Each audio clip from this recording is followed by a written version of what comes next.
Hello and welcome to Shaka Extra Time, a show that comes to you live every Tuesday. Today we'll be talking about a wide range of issues, but first, hello Shaka. Hello Paul. How are you? You can't believe it, but I remain simple, easy and awesome. And I see your style is changing a little bit. You look, as usual, you look exquisite. But you seem to be really, really threatening. Watch out, man. Looks like you could actually be a very good student. I'm coming after you. Maybe it is time, in fact, to pass on the baton. Interesting. We'll talk about that. And a warm why welcome not? to you, all our Facebook followers are watching us live. Shaka Extra Time is a show that comes to you every Tuesday. Hello. So, Shaka, today we are talking about events that are happening in Russia for the first time. Probably in history, I don't remember or reading about something like this. The Russian government decided to invite African leaders for a summit. They're going to be there from tomorrow through Thursday. This is a remarkable development when you think about it, Shaka. It is indeed remarkable, but in fact, it is probably not the first remarkable thing that has happened between Africa and Russia. It's probably a sort of reincarnation. As you know, of course, Russia, for a very long time, since the Bolshevik Revolution of 1917, it used to be called the Soviet Union. And when you look at the role that the Soviet Union played in helping to liberate Africa, it was incredible, to the extent that they even, in fact, built a university to train people from the developing countries and especially Africa, to equip them with engineering skills, medicine, architecture, and you name it. And that university, guess what? That university was actually called Patrice Lumumba Friendship University in Moscow. It trained so many incredible people. One of the people that, in fact, trained in the Soviet Union, I don't recall whether it was specifically Patrice Friendship Lumumba University, was José dos Santos of Angola. The former Angolan president. The former Angolan president who pretty much almost became, in fact, a permanent president. After nearly 37 years in power. Well, you know, he followed a gentleman by the name Dr. Neto, a man who was very much liked, a man with humility and all that kind of stuff. But what happened, Neto died in office. And José dos Santos used to be the secretary of the MPLA and succeeded the late Dr. Neto and essentially, you know, stayed in power since 1979 until recently. Interesting. So was that something he learned from the Russians? Because it looks like President Putin himself has, in a way, figured out how to circumvent his constitution and hang around for a little bit of time. It doesn't really begin with Putin, because, in fact, when you had the Bolshevik Revolution of 1917 and Lenin, obviously helped by people like Joseph Stalin and all that kind of stuff, you know, you became president and replaced the Tsar. You sort of became like a presidential Tsar. There was no problem about tenure, about term limits and all that kind of stuff. You were supposed to be there to serve people, as it were. Interesting. It became, in fact, that is where most of Africa borrowed the concept of one-party state. I'm not surprised. When President Vladimir Putin was announcing this summit, he sort of characterized, in one of his statements he made, he said that the West has been blackmailing Africa, and in his particular case, he's going to engage Africa directly without any preconditions. He says that unlike the West that puts certain conditions on their engagement with the West. So for him, it's going to be a blank check. I don't know how true is that. I think it is very good news for the African rulers. Some call them leaders, but for the most part, apart from a few really, like for example, South African President Cyril Ramaphosa, who subjects himself to an election that is widely, considered to be an election that meets the democratic international thresholds. Most are essentially rulers. And so I think that they should feel very comfortable to hear those types of words. But as for the people of Africa, it's quite a different ball game, really. Because let's face it, even Vladimir Putin, when you look at him and his rule and what have you, he doesn't seem to, frankly, be very, very much fated in Russia, as it were. Because, beginning with Boris Yeltsin, you had what appeared to be a democratic sort of transition. But it looks like it sort of actually became a reincarnation of the one-party state, or one-person state, for that matter. Interesting. Let's go to Godson Tamin Brown in Blantyre, Malawi. What do you think the impact of Russia's engagement with African countries will be? You know, I think that Russia is obviously looking for, especially two things. Is looking for minerals, for example, from Africa. It's also looking for a market. Russia, as I said, has really always been, engaging Africa, except that, history and politics had to force it to change a name that initially was associated with Russia, as I said, was the Soviet Union. Even though, of course, there were these other countries that were under that arrangement. And with the end of the collapse of the Soviet Union in around 1980, then it became essentially a sort of a federation republic of sorts. Yes, I think that it is good for Africa, as a matter of fact, to be in a situation where there is no particular country, no particular bloc that has a monopoly over interacting with Africa. So it's going to take smart African leadership to exploit those types of opportunities for the benefit of their own people. Because you're going to have the Russians, you're going to have the Americans, you're going to have the European Union, you have the Chinese. So it's up to a smart African leader who can, in fact, figure out a way, so long as they have the vision thing, and they can identify what they think is something that best represents the interests of their people, they can get it. To borrow somebody's analogy, somebody said that Africa is now like a beautiful woman, and everybody from all over the world is trying to court to do business or engage them at that level. But in fairness to Russia, this is not the first time they're doing, like you correctly said at the top of the show, this is not the first time they're engaging Africa. They have been doing it. As a matter of fact, they are selling arms to more than 30 African countries, and maybe to our disadvantage, these arms are being used against our own people. Well, again, like I said, it will take a smart African leader to take advantage of these very unusual opportunities so that those African leaders can make sure that they get the best deal that will deliver goods and services to its own people. And that is possible. It's a question of having the right leaders.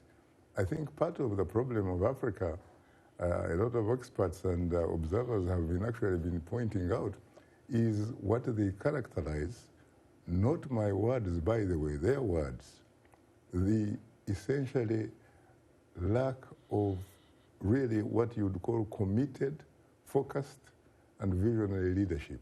And so they talk about really what you would call about a scarcity of the right leaders, a leadership sort of deficit. Because Africa, as we've talked, is not poor as a continent. But Shaka, maybe to push back a little bit, some leaders on the continent, some leaders who have been there for some time, have argued that they're, for example, the best leaders to take Africa forward. They argue that they have the vision for Africa. They argue that they have the vision for their own countries to leapfrog Africa maybe from a developing world to first world. You see, sometimes there is a saying that talk can actually be cheap. There are some African leaders, as you rightly said, who have actually been in power for a very long time. In fact, you could even say a generation. But they have been basically talking the talk without walking that particular talk, so that their people can actually walk the walk. When you talk about Africa, you talk about the problem, frankly, of a leadership that is really focused.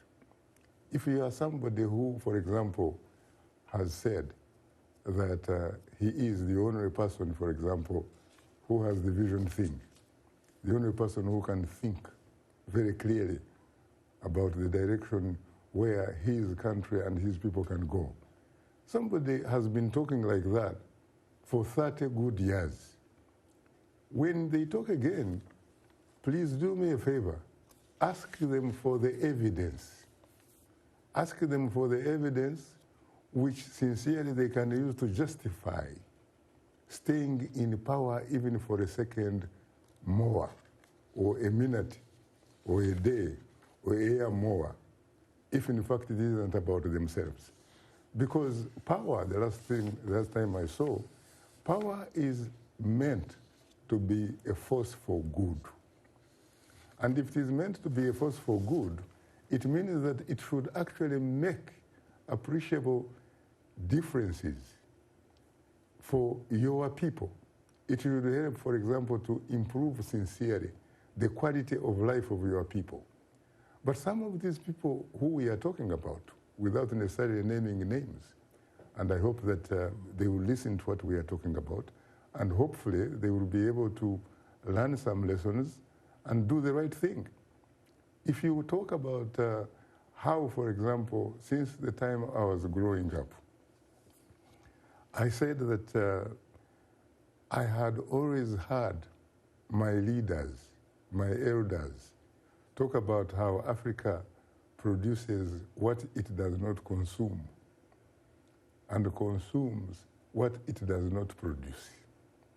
And somebody who was supposed to be smart came up and said, yes, all you need, all Africa needs is simply what they call adding value. And this particular individual in East Africa has actually been given a great opportunity, very rare, has actually been in a situation where he has been able, for example, to be part of what you would call the shifting of political constitutional goalposts, so that he can remove term limits, because limits can limit his performance and ability. But he's talking about adding value.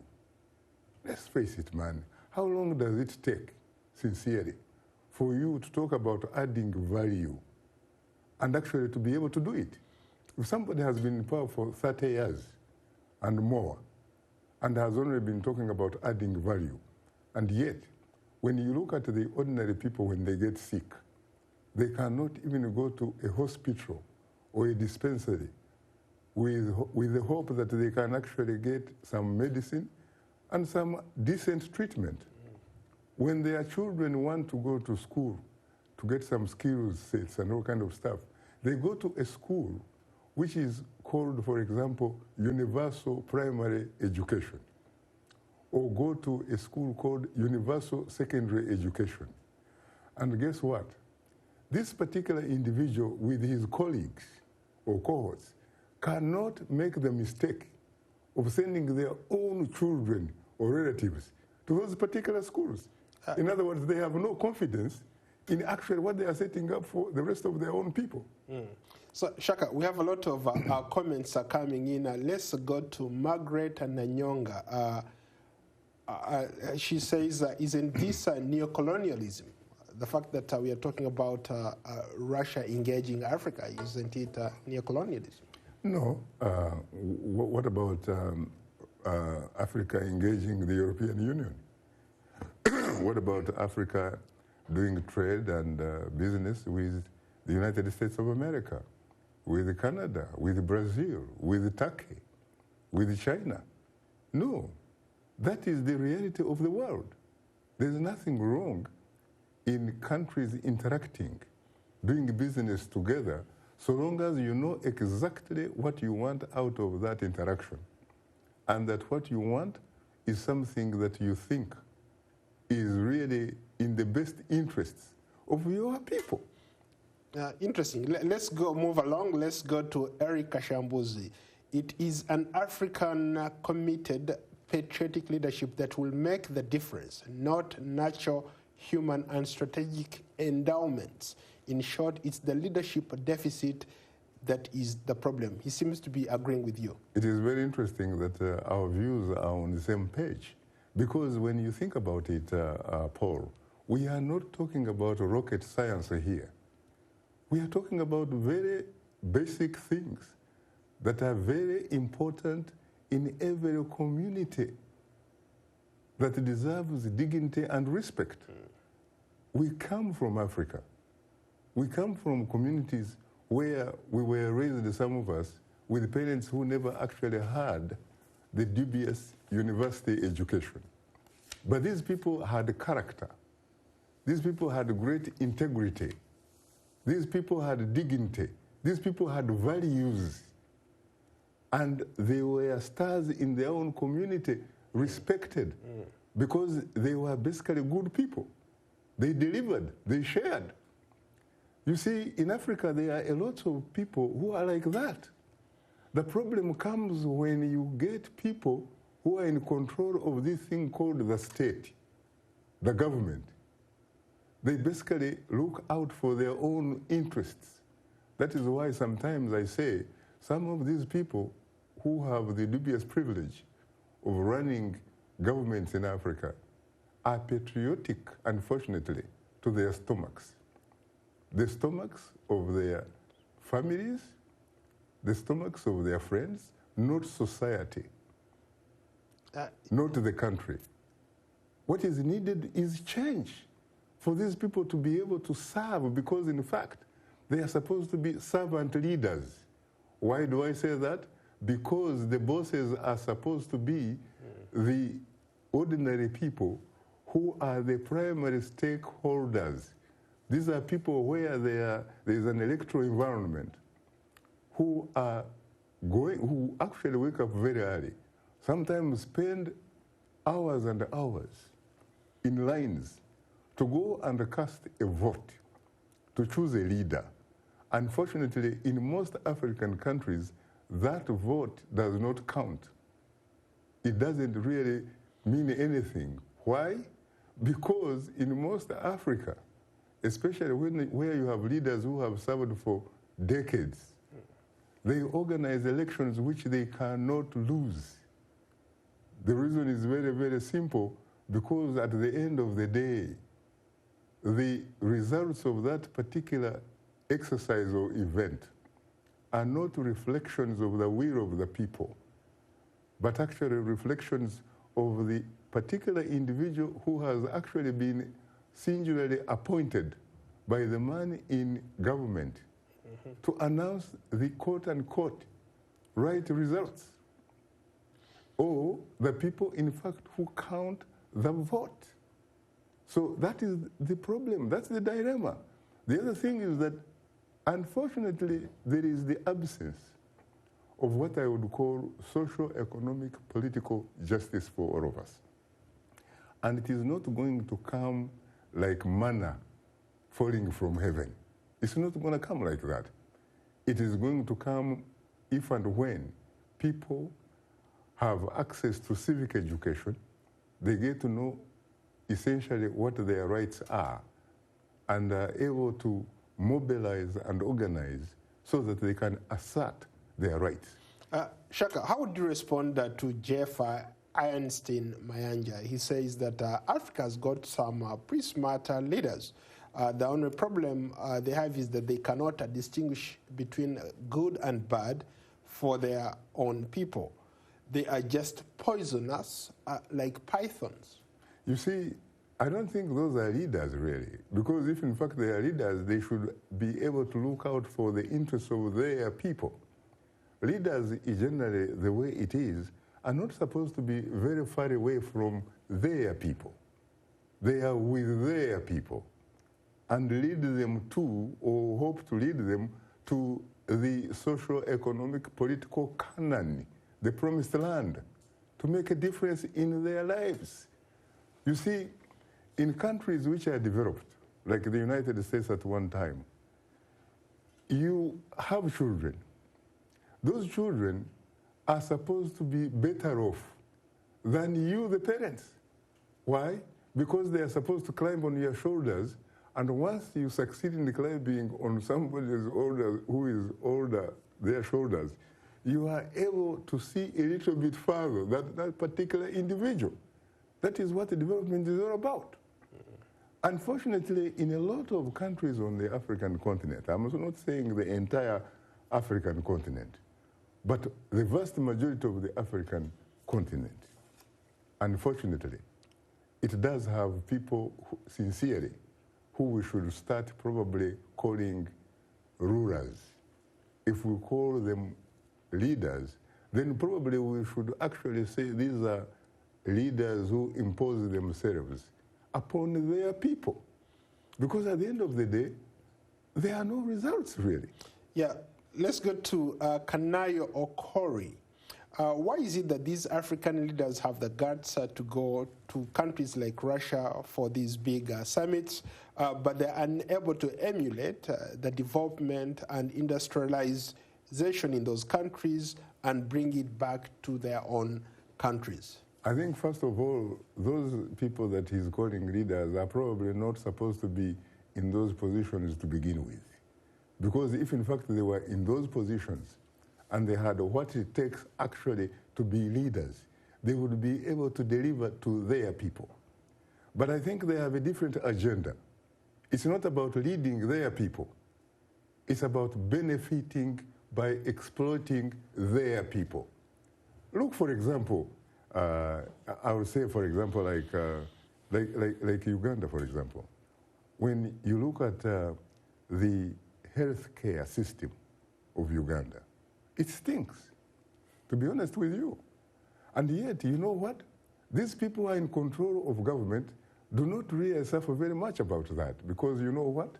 When they want to do medical checkup, guess what? They actually use the poor taxpayers' money to go to South Africa. And guess what? When they go to South Africa, guess who is the doctor who is attending to them? From Uganda. They go to the United Kingdom.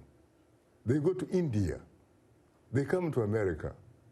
When they get sick, and their families and their friends, they give them that money. That money does not belong to them. That money belongs to the ordinary taxpayer. But guess what? The ordinary taxpayer, when that person gets sick, where does he do? What does he do really? They can't even afford to go to the hospital. No, they can't. And then you have situations where, for example, a certain president in East Africa was able to send his daughter, who was pregnant but not sick, to actually go and give birth in Germany, which means he actually had absolutely no confidence in the entire medical system that he presided over. He did not have confidence in the doctors who were trained at Mulago, did not have confidence in the nurses, who are some of the best. Well, when it comes to health, human health, it's up to an individual really to choose where they want to get their services. So, in fairness to that person you're referring to, I think it's in order for them to take their daughter anywhere. I think you're right. But I can choose to go to a private hospital rather than a public hospital. You are right, so long as you actually you are using funds or money which are drawn against your own particular bank account. But if in fact you are looking at a country as your basic bank account, sending a presidential jet, for example, that jet doesn't belong to you, it belongs to the people. We have a short time to go. Real quickly, do you think aid, since we're talking about grants and aid coming from these developed countries to Africa, do you think, this is from Frank, do you think aid to Africa through loans and grants has led to stagnation? Not necessarily that has led to stagnation, but maybe the question is, has it actually been utilized properly? Utilized in a manner, again, that in fact benefit the people? For the most part, it hasn't.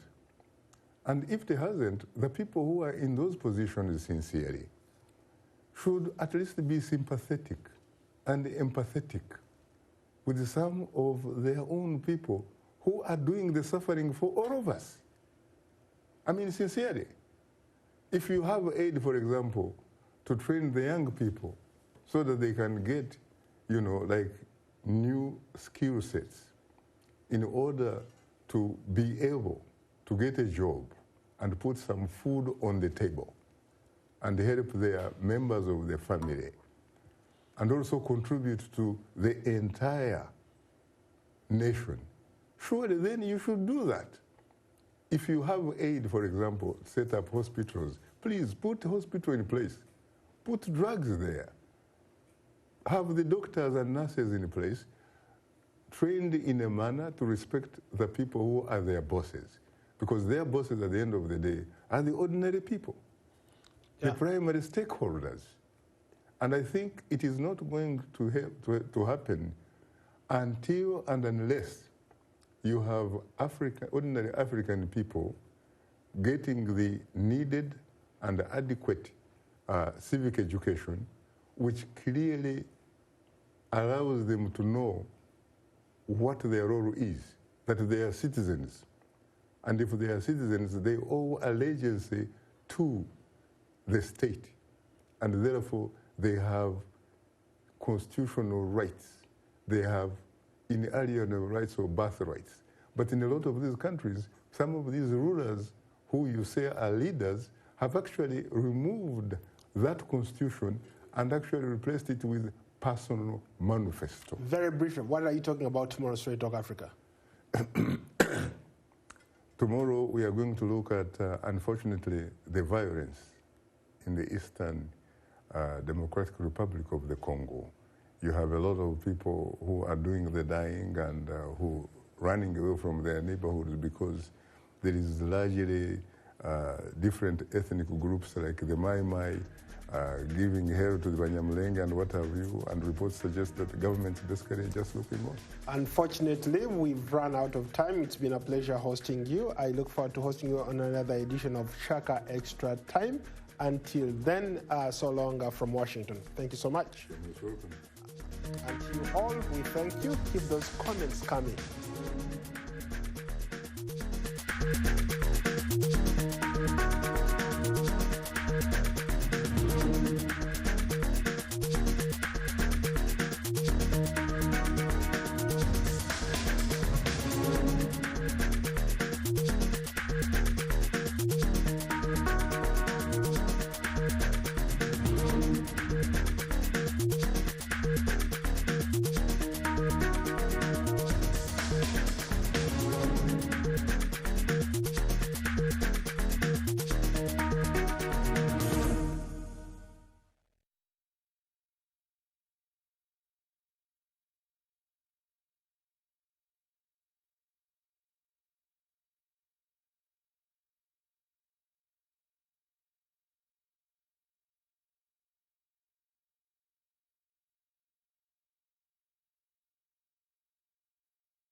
Going on.